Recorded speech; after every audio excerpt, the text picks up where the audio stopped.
Okay, so you read ACOTAR, you read Fourth Wing. Now what do? What are we going to read? It's so intimidating when you first get back into reading to figure out where to go. So if you've read Fourth Wing or you've read ACOTAR, go the other way if you haven't read those yet. I'm also assuming that you've read the other Sarah J. Maas series, like Crescent City and Throne of Glass. Crescent City is sort of like magical adult Zootopia.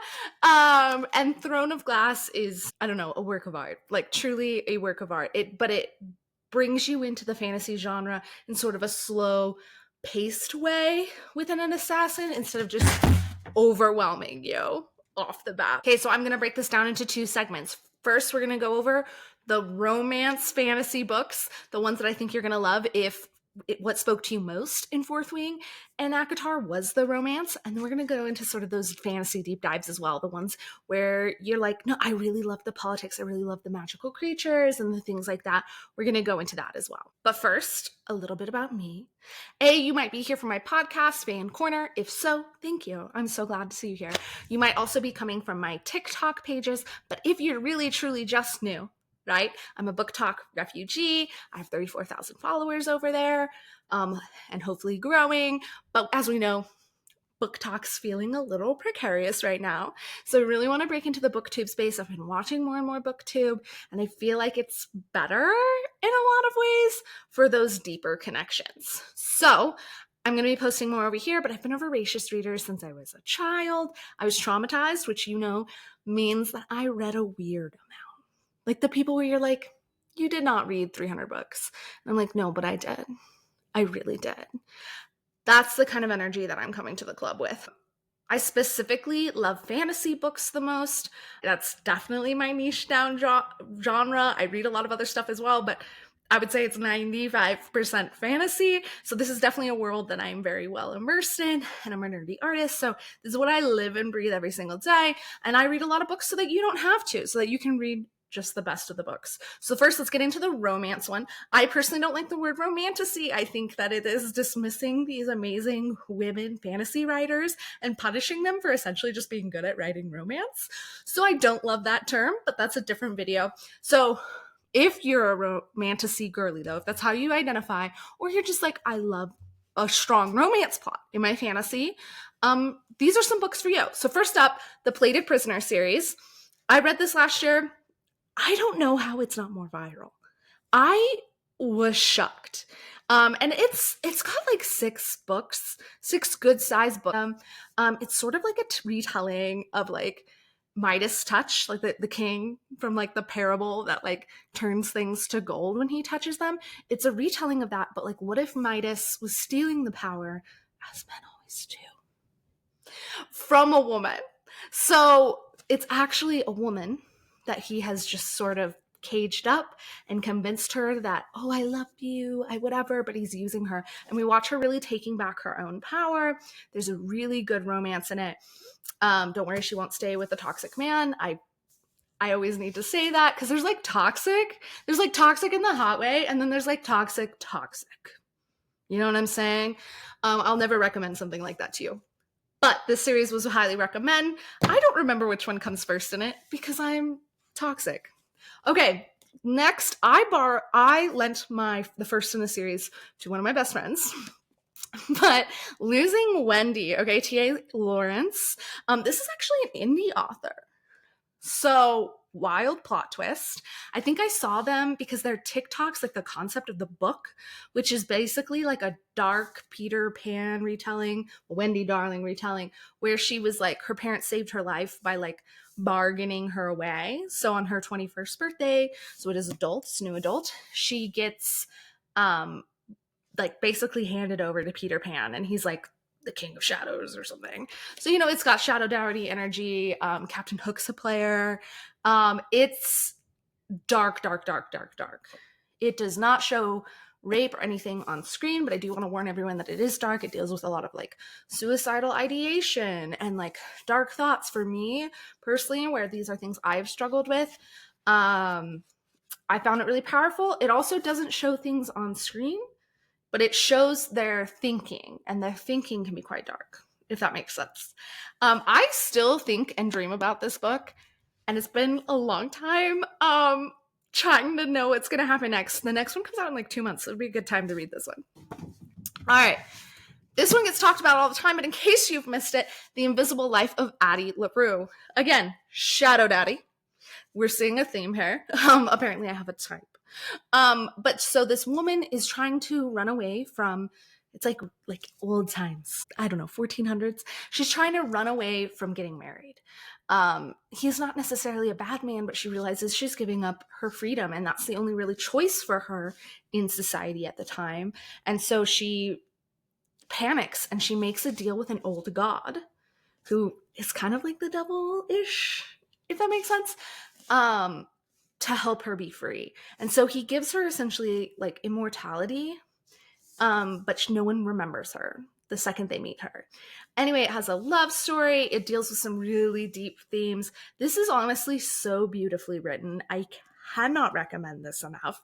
There's a reason this is a classic that everyone talks about. Daughter of a Moon Goddess. This was stunning. It has a love triangle sort of moment in it. Again, woman coming into her power. The magic system.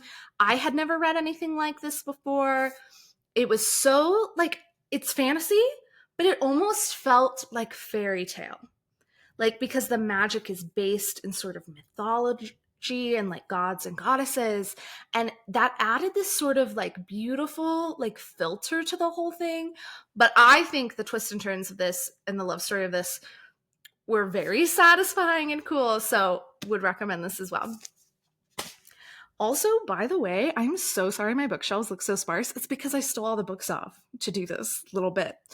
But we're going to move on now to our fantasy recs. So these will have romance in them because romance is part of life. Thank God, right? It makes life more interesting. If a writer can't write romance, they just can't write. Like, you're not going to be compelling characters. Just like if you can't write friendship, it's not going to be compelling. But if you like the politics in ACOTAR and Fourth Wing, if you love the magical creatures, especially things like that, these book recommends are for you. Okay, so first up, we have The Bone Shard Daughter. I literally could not stop reading this series. Binged the trilogy, and it's all out already in like 3-4 days. I gave myself the worst bake hangover of my life. It's almost like reading that long for that many hours straight isn't good for you. But I think about it still to this day. If you really like the dragons in Fourth Wing, or even a Braxos from Throne of Glass, this is for you. There are magical creatures that are so freaking cool in this. Mifi's an icon, and you're gonna love him. But then also, it does eventually have a little bit of a romance plot. The magic system is unique. And sort of dark and twisty, because it's bone shard magic, as the title would imply. And it's almost like it's macabre to like use people's bones for magic. But I don't think it revels in it. It's not nearly as dark as a lot of the other things I've recommended. The politics specifically, we really get into politics in this one and see like some of the different ways that politics affects the decisions, and like how hard it can be to like choose the right path forward that hurts the least amount of people, while also like changing the systems of oppression, if that makes sense. So we see all the characters and they all will have different opinions on that. It is multiple POV. I think it's amazing, well worth it. And the romance, even though it doesn't have any open door scenes or anything like that in it, was so powerful. But it is slow burn on the romance. Name of the Wind by Patrick Rothfuss. So some people will say don't bother reading this because Patrick Rothfuss did Name of the Wind and then its sequel, and then none of us have ever heard about the third one in the trilogy. I still think it was worth it. I still feel like the world was so immersive and beautiful. I don't read a lot of things written by men. Well, I certainly don't recommend them. But this one was absolutely worth the read, and it was so unique. He goes to a magical school. The magic is really cool. Like the system itself, it was sort of what people in fantasy would call like a harder magic. Like it has like, same with Bone Shard Daughter, it has like a lot of regimented rules, and there's a lot more that went into the world building, sort of a softer like it's magic, don't ask questions sort of mentality. I really enjoyed this quite a lot. Yeah, Fathomfolk. I am so glad I picked this up. I picked this up in an indie bookstore. I have never heard of it before. It's beautiful. It has mermaids and kelpies and sort of all these magical creatures that don't often get books because I think they're a little harder to write about. It is more of a modern fantasy. There's skyscrapers and stuff, which normally is not my thing, but I really enjoyed it. The world building's pretty intense. The sea witches are cool. Basically, it's really cool. Again, overthrowing system of oppression, uh, the hard political decisions. I think it really gets into it. I haven't read the next one yet. It's not out yet, is my understanding. It was a few months ago when I read this, so maybe I'll double check on that. But I am definitely going to be continuing the series, and I think it's a great way, especially if you're, again, into magical creatures. And then lastly, I thought a while about including this one because I think the series is really a lot to take in if you're new to reading. So if you literally truly have only read ACOTAR and Fourth Wing, I wouldn't go into this next. Baby steps. Do you know what I mean? I think a big world building book can be overwhelming. So there's this joke in fantasy, and usually these aren't fantasies I like, but there's this joke that it'll be like they hit you in the face with world building and you're completely confused for hundreds of pages until finally it all clicks together and then you have a great ending. That is definitely true of the genre in general and of this book, but I also know there's some really moving things as part of the series, and it's a well-beloved series. The Way of Kings by Brandon Sanderson. It has this beautiful,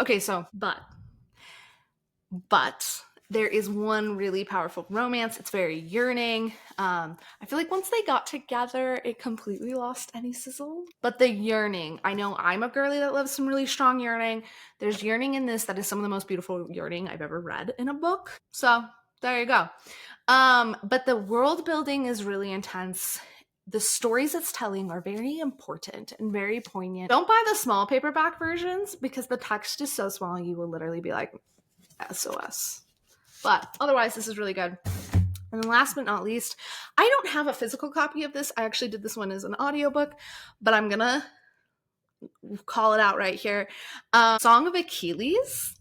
It's not fantasy, but it has a bunch of magical creatures because it's mythology. But it is the story of actually Achilles, like the Achilles Hills Achilles. It's the story of his lover and how he, and that push and pull between fate and like how running from your fate often doesn't prevent your fate kind of thing. But it does have a lot of really cool magical creatures in it. And I personally, it was one of the most powerful love stories I've ever read. But it was also, there's just something about the world itself that was addictive.